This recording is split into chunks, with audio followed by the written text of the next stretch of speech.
বিশ্বের অর্থনৈতিক এবং রাজনৈতিক মহলে বর্তমানে সবচেয়ে আলোচিত ব্যক্তিত্ব ডক্টর মোহাম্মদ ইউনূস, যার কথার ফুলঝুরিতে এখন বাংলাদেশের প্রতি আকৃষ্ট হচ্ছে পুরো বিশ্ব।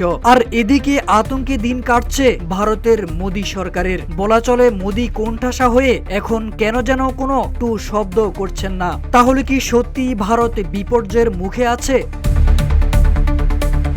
কিন্তু অনেকেই মনে করছেন ভারতের ভবিষ্যৎ কোন দিকে যাবে তা নির্ভর করছে বাংলাদেশের ইউনূস সরকারের উপর। সম্প্রতি চীন সফরে ডক্টর ইউনূসের এক বক্তব্যে ভারতের মধ্যে তোলপাড় শুরু হয়ে গেছে। হারাম হয়ে গেছে রাতের ঘুম। আর তা হলো ভারতের 7 সিস্টার্স নামে 7টি রাজ্য নিয়ে বিপাকে পড়তে পারে ভারত, এবং বাংলাদেশের কাছেই এর জন্য ধর্ণা দিতে হবে ভারতকে। বিশ্লেষকরা মনে করছেন ভারতের ভবিষ্যৎ এখন ডক্টর ইউনূসের মতামতের উপরই নির্ভর করছে। ইউনূসের বক্তব্যের পেছনে যে আন্তর্জাতিক সম্পর্কের গভীরতা রয়েছে তা কোনোভাবেই উপেক্ষা করার মতো নয়। বিশেষ করে 7 সিস্টার্স রাজ্য, পাকিস্তান এবং চীন ইস্যুতে ভারতের নীতি যদি পরিবর্তিত না হয় তাহলে দেশটি দীর্ঘমেয়াদীভাবে আন্তর্জাতিক চাপের সম্মুখীন হবে।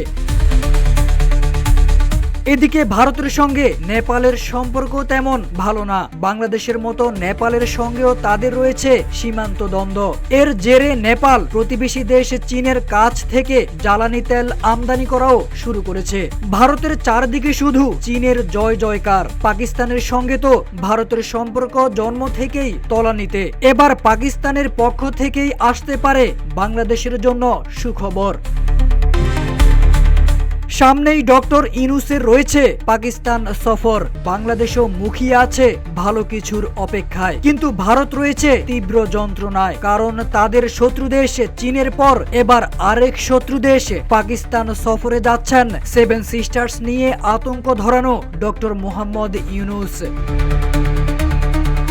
রাজনৈতিক বিশেষজ্ঞগণ মনে করছেন ভারত নিজেকে শুধুমাত্র একটি আঞ্চলিক শক্তি হিসেবে না দেখে বিশ্বব্যাপী সহযোগিতার দিকে মনোযোগ দিতে হবে। আগের একতরফা নীতি থেকেও বের হয়ে আসতে হবে। যদি ভারত আন্তর্জাতিক সম্প্রদায়ের সঙ্গে শক্তিশালী সম্পর্ক তৈরি করতে না পারে তাহলে বিশ্ব দরবারে তাদের অবস্থান হবে ভঙ্গুর। তারেক আজিজ খান, রূপালী বাংলাদেশ।